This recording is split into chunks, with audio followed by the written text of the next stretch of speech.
One thing that wasn't really mentioned, we did talk about, how things have shifted so much significantly since October 7th. But I think also what this campaign, the historic milestone of this campaign represents is that this was a huge blow to, the Israeli lobby, with AIPAC, and this was just an unprecedented. I mean, this marked a huge shift. I mean, this is New York City is also home to, the largest Jewish population outside of Tel Aviv, and of course there's a diversity even among the Jewish community in terms of how they view the genocide. But I think it's safe to say, a majority do side with, maybe vast majority do side with what Israel's doing. So you have a very strong Zionist stronghold in New York, with many, of course, Jews protesting the genocide too.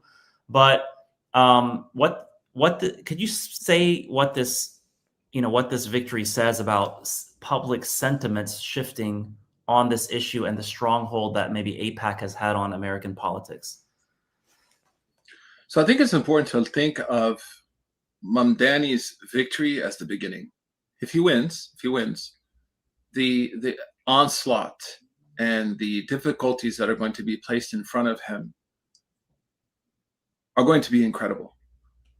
Because as invested as in people are in him losing, I think they've realized he's going to win. I think they're already planning how to slow him down, how to make him look bad. I think a good comparative is like the Ikhwan in Egypt, right? The Ikhwan won. They were told, don't go, don't vote, don't get involved in the election. They got in the election, they won. And then after Morsi became the president, now there are PhDs on this, the investment of the Egyptian military, America, Israel, and other states to fail that state in order to undermine its legitimacy, which ultimately led to the demonstrations, and then now Sisi establishing an autocracy.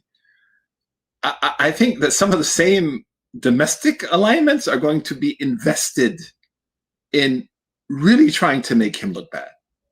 And Muslims in particular have to be very careful of being critical in a way that undermines his broader project. We're not good at this, man. We amputate people. Like the man, I forgot his name, who, the Sahaba caught him going to Mecca. He has some of the military secrets of the Prophet sallallahu alaihi wasallam, and in Sahih Bukhari, he's brought back, and Omar says, let's punish him. And the Prophet says, innahu mu'min. He's still a believer. Look at the Prophet sallallahu alaihi wasallam, how he's able to see, one person, now they make a mistake. Ilhan makes a mistake. Linda makes a mistake. Sheikh Hamza makes, whoever makes a mistake, right? Immediately they're like John Wick. Right?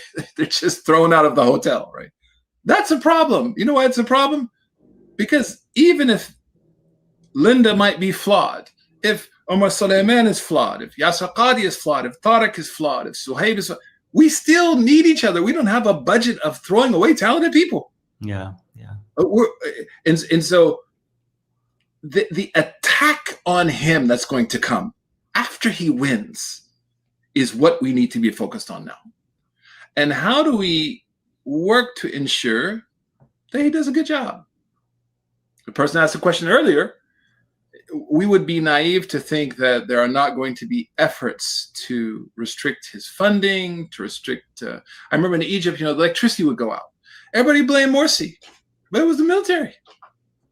Everybody was upset. Where's the electricity? Mafish takif and mafish nur, right? But that logical conclusion is this is from the government.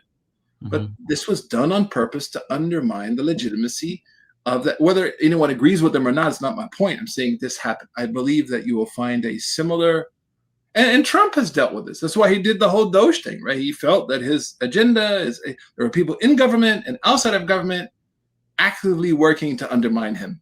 Okay, I think we're going to experience that with him. So we have to think about how do we support him potentially after his victory.